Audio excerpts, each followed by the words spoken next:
शांति।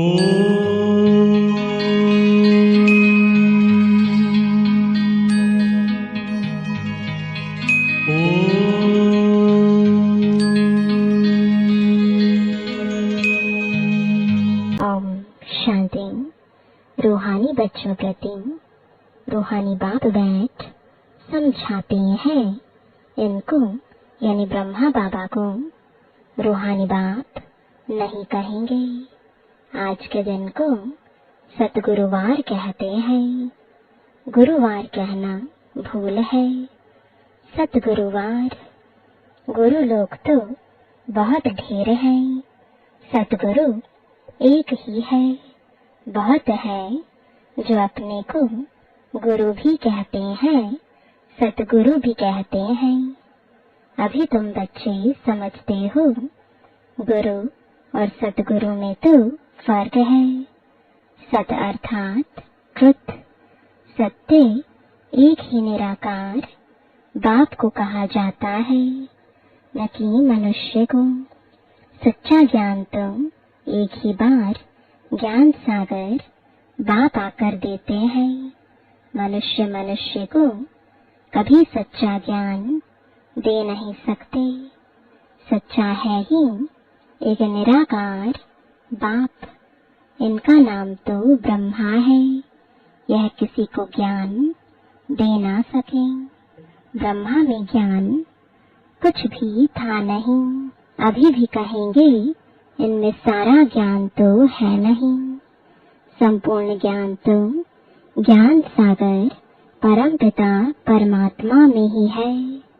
अभी ऐसा कोई मनुष्य है नहीं जो अपने को सतगुरु कहला सके। सतगुरु माना संपूर्ण सत्य। तुम जब सत बन जाएंगे तो फिर यह शरीर नहीं रहेगा। मनुष्य को कभी सतगुरु कह नहीं सकते। मनुष्यों में तो पाई की भी ताकत नहीं है। यह खुद कहते हैं मैं भी तुम्हारे जैसा मनुष्य हूँ। इसमें ताकत की बात उठ नहीं सकती। यह तो बाप पढ़ाते हैं, न कि ब्रह्मा। यह ब्रह्मा भी उनसे पढ़कर फिर पढ़ाते हैं। तुम ब्रह्मा कुमार कुमारियां कहलाने वाले भी परम पिता परमात्मा सतगुरु से पढ़ते हो। तुमको उनसे ताकत मिलती है। ताकत का मतलब यह नहीं कि कोई को घूसा मारो जो गिर पड़े।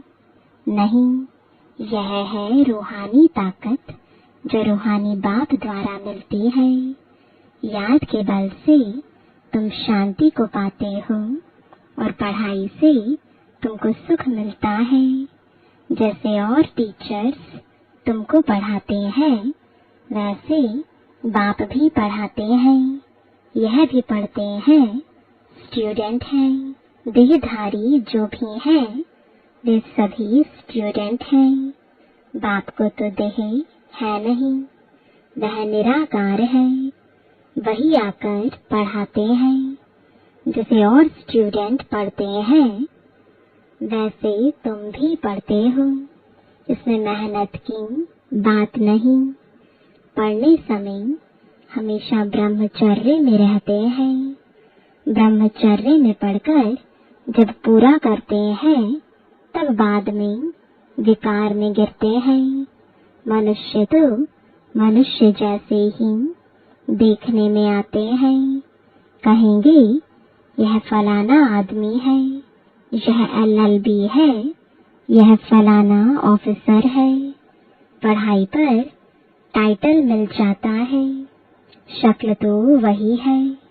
उस जिस्मानी पढ़ाई को तो तुम जानते हो। साधु संत आदि जो शास्त्र पढ़ते पढ़ाते हैं, उनमें कोई बड़ाई नहीं। उनसे कोई को शांति तो मिल नहीं सकती। खुद भी शांति के लिए धक्के खाते हैं। जंगल में अगर शांति होती तो फिर वापस क्यों लौटते। मुक्ति को तो कोई पाता नहीं। जो भी अच्छे अच्छे नामी ग्रामी रामकृष्ण परमहंस आदि होकर गए हैं, वह भी सब पुनर्जन्म लेते लेते नीचे ही आए हैं। मुक्ति, जीवन मुक्ति को कोई भी पाते नहीं। तमो प्रधान बनना ही है। देखने में तो कुछ नहीं आता। कोई से पूछो तुमको गुरु से क्या मिलता है, तो कहेंगे शांति मिलती है, परंतु मिलता कुछ भी नहीं।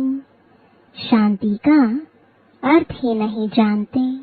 अभी तुम बच्चे समझते हो बाबा ज्ञान का सागर है, और कोई साधु संत गुरु आदि शांति का सागर हो ना सके।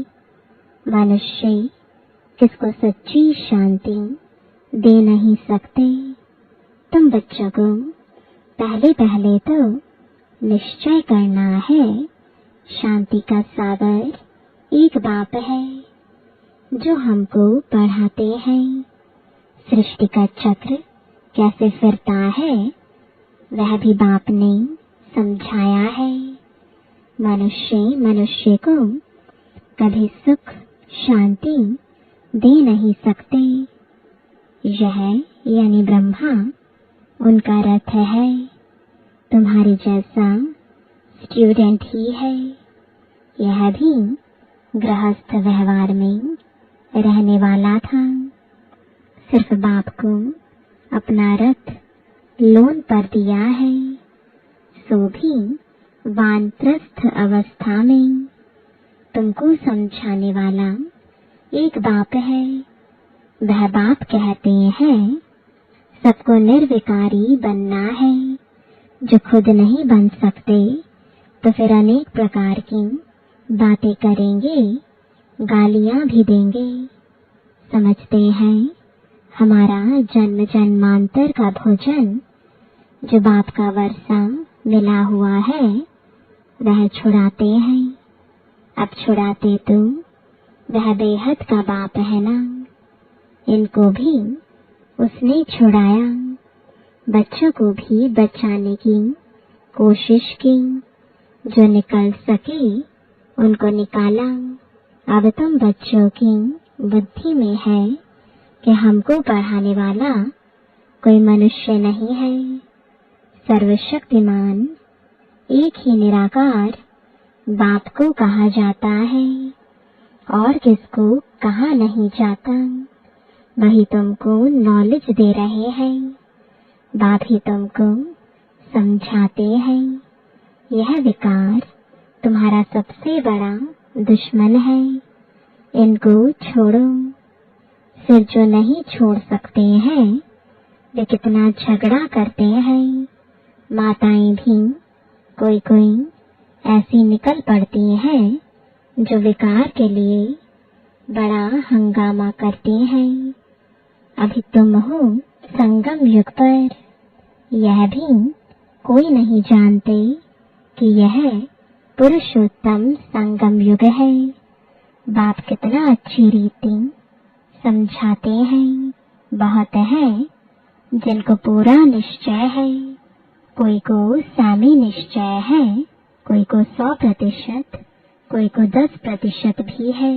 अब भगवान श्रीमत देते हैं, बच्चे मुझे याद करो। यह है बाप का बड़ा फरमान। निश्चय हो तब तो उस फरमान पर चले ना। बाप कहते हैं मेरे मीठे बच्चों, तुम अपने को आत्मा समझ बाप को याद करो। इनको याद नहीं करना है। मैं नहीं कहता, बाबा मेरे द्वारा तुमको कहते हैं।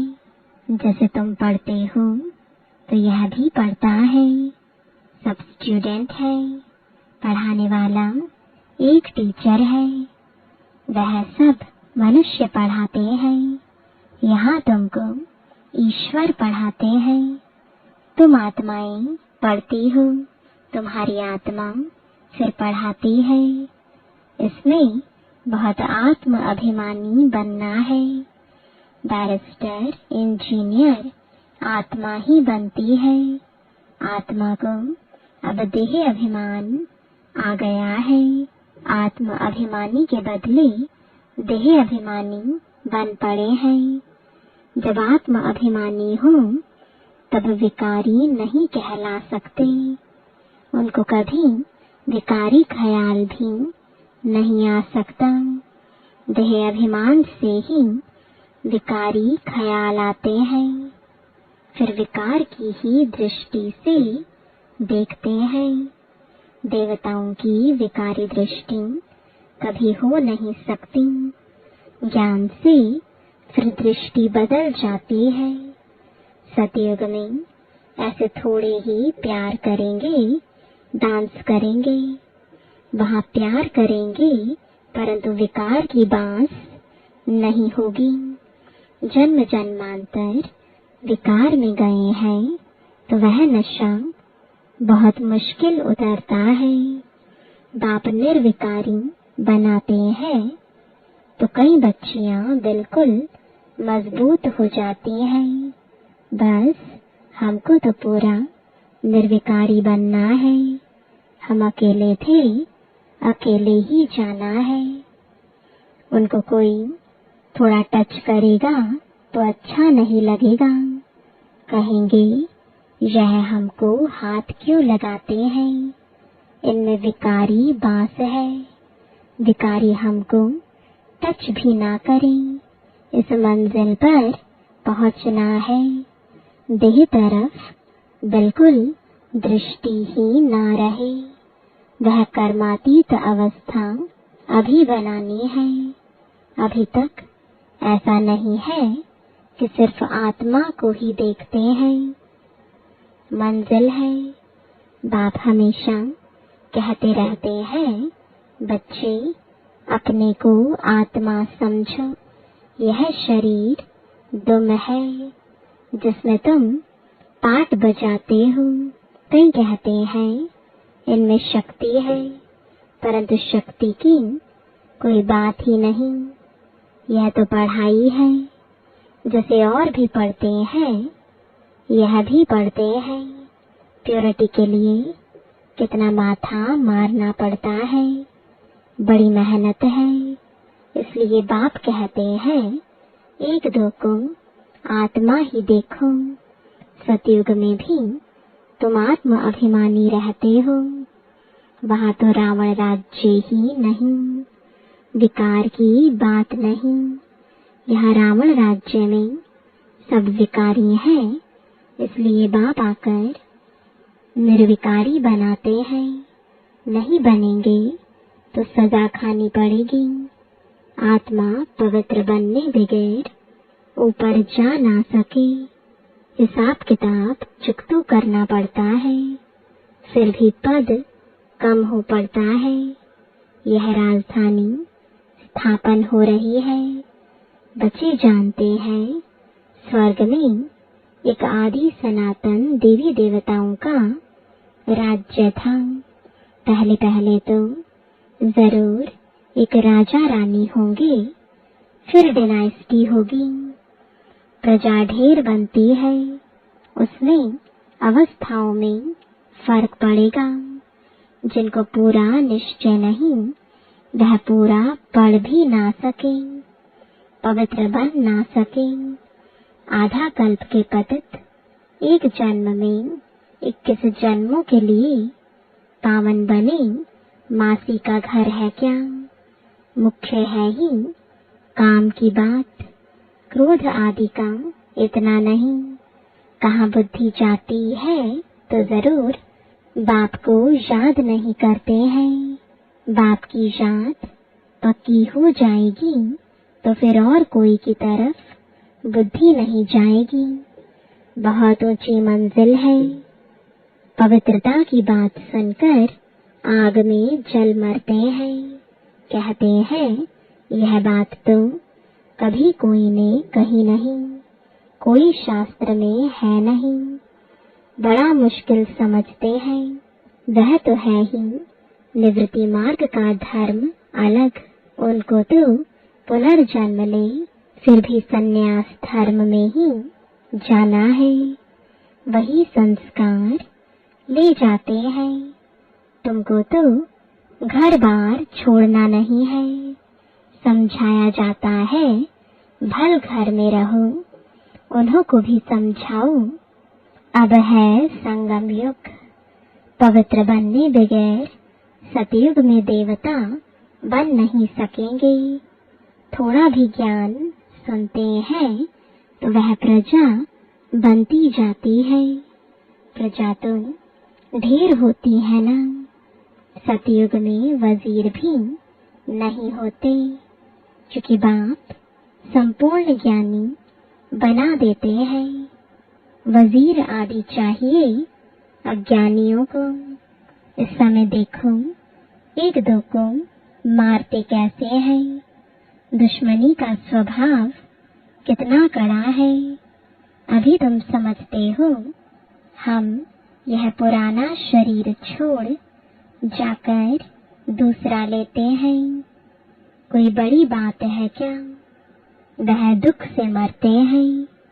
तुमको सुख से बाप की याद में जाना है। जितना मुझ बाप को याद करेंगे तो और सब भूल जाएंगे। कोई भी याद नहीं रहेगा। परंतु यह अवस्था तब हो जब पक्का निश्चय हो। निश्चय नहीं तो याद भी ठहर नहीं सकती। नाम मात्र सिर्फ कहते हैं। निश्चय ही नहीं तो याद काहे को करेंगे। सबको एक जैसा निश्चय तो नहीं है ना। माया निश्चय से हटा देती है। जैसे कि वैसे बन जाते हैं। पहले पहले तो निश्चय चाहिए। बाप में संशय रहेगा क्या कि यह बाप नहीं है। बेहद का बाप ही ज्ञान देते हैं। यह तो कहता है मैं सृष्टि के रचयिता और रचना को नहीं जानता था। मेरे को कोई तो सुनाएगा। मैंने 12 गुरु किए, उन सबको छोड़ना पड़ा। गुरु ने तो ज्ञान दिया नहीं। सतगुरु ने अचानक आकर प्रवेश किया। समझा पता नहीं क्या होना है। गीता में भी है ना, अर्जुन को भी साक्षात्कार कराया। अर्जुन की बात है नहीं, यह तो रथ है ना। यह भी पहले गीता पढ़ता था। बाप ने प्रवेश किया, साक्षात्कार कराया कि यह तो बाप ही ज्ञान देने वाला है। तो उस गीता को छोड़ दिया। बाप है ज्ञान का सागर। हमको तो वही बताएगा ना। गीता है माई बाप। वह बाप ही है जिसको त्वमेव माताश्च पिता कहते हैं। वह रचना रचते एडॉप्ट करते हैं ना। यह ब्रह्मा भी तुम्हारे जैसा है। बाप कहते हैं इनकी भी जब वानप्रस्थ अवस्था होती है तब मैं प्रवेश करता हूँ। कुमारियां तो हैं ही पवित्र, उनके लिए तो सहज है। शादी के बाद कितने संबंध बढ़ जाते हैं। इसलिए देही अभिमानी बनने में मेहनत लगती है। वास्तव में आत्मा शरीर से अलग है, परंतु आधा कल्प देह अभिमानी रहे हैं। बाप आकर अंतिम जन्म में देही अभिमानी बनाते हैं तो मुश्किल भासता है। पुरुषार्थ करते करते कितने थोड़े पास होते हैं। 8 रत्न निकलते हैं। अपने से पूछो हमारी लाइन क्लियर है। एक बाप के सिवाय और कुछ याद तो नहीं आता है। यह अवस्था पिछाड़ी में होगी। आत्म अभिमानी बनने में बहुत मेहनत है।